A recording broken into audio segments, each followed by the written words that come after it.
terrified to let your vet know that your dog ate your tampon? What if, though, you learned it was a potentially dangerous situation? We've got a puppy in the house, and Bella has given me a whole host of embarrassing questions that need answering right now. Stat. So here to help is Chief Emergency Veterinarian, Dr. Rebecca Greenstein. So good to have you with us.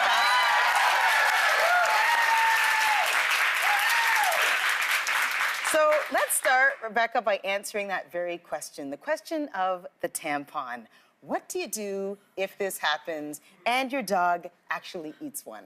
This question actually comes up surprisingly often. So tampons, as everybody knows, can expand in liquid. So in the stomach or in the intestines, they can actually cause an obstruction, and in the worst case scenario, require surgery. Okay.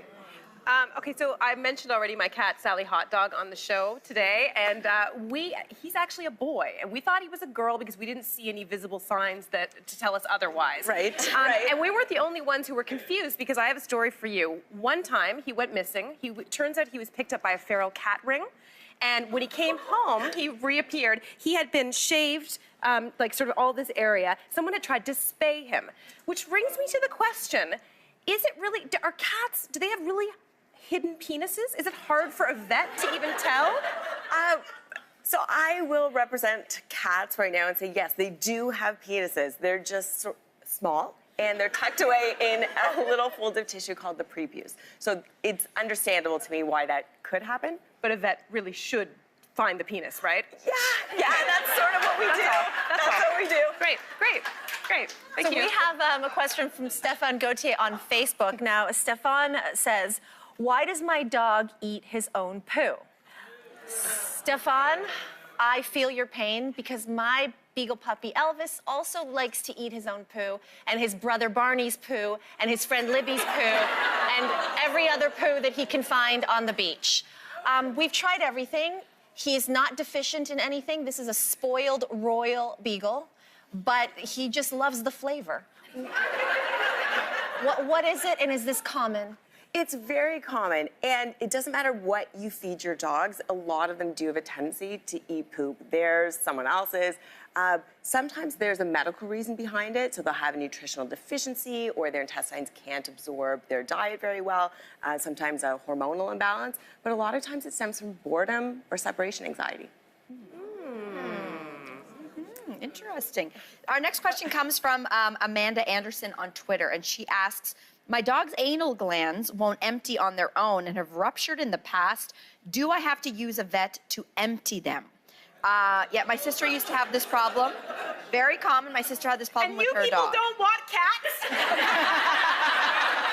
Sorry. So, It happens to cats too. yeah, it happens to cats too. It happens to cats too. All right, so what are the anal glands, and what does she need to do in this situation? Why aren't they just draining on their own? Very good question. So anal glands are little scent glands that are located just underneath the skin, just at the very end of the rectum. And normally they're filled with a fluid that if it's a thin fluid, they'll empty on their own. But if it's sort of a thicker fluid, like a more toothpaste-like consistency, can actually get blocked and lead to an impaction or an infection. So can you do it on your own?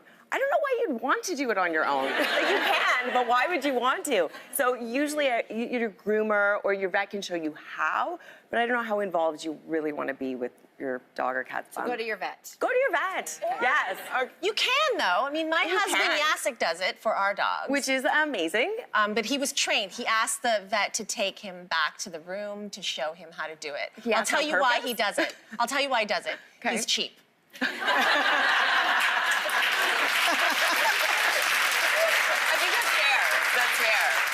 And that's real love as well. Like, he loves those. He'd do But anything. mostly cheap. Mostly cheap. Yeah. Okay, so my dog loves to get into our laundry, Rebecca, and when she gets into the laundry, she pulls out our underwear. Yeah. And it's not fun when you've got people over and all of a sudden your dog has come down the stairs with underwear and dropped them in the middle of whatever dinner party you might be having.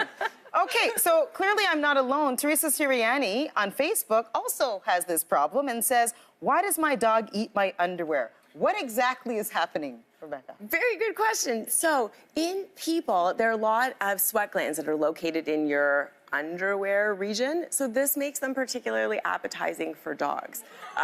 They explore the world with their sense of smell, so you can understand why it is that underwear, particularly dirty underwear, appeals to them. But why some dogs sniff and some dogs ingest, we don't really know, but it keeps us busy in the ER. How so?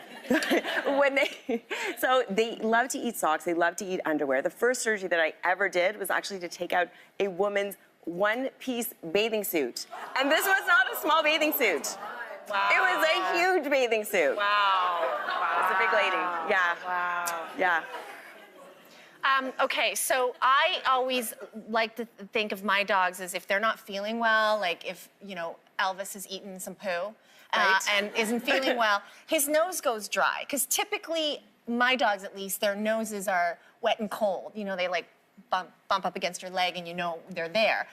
So is that a good sign of when your dog's not feeling well? And then, you know, when they're not feeling well, is it okay to give them human medication?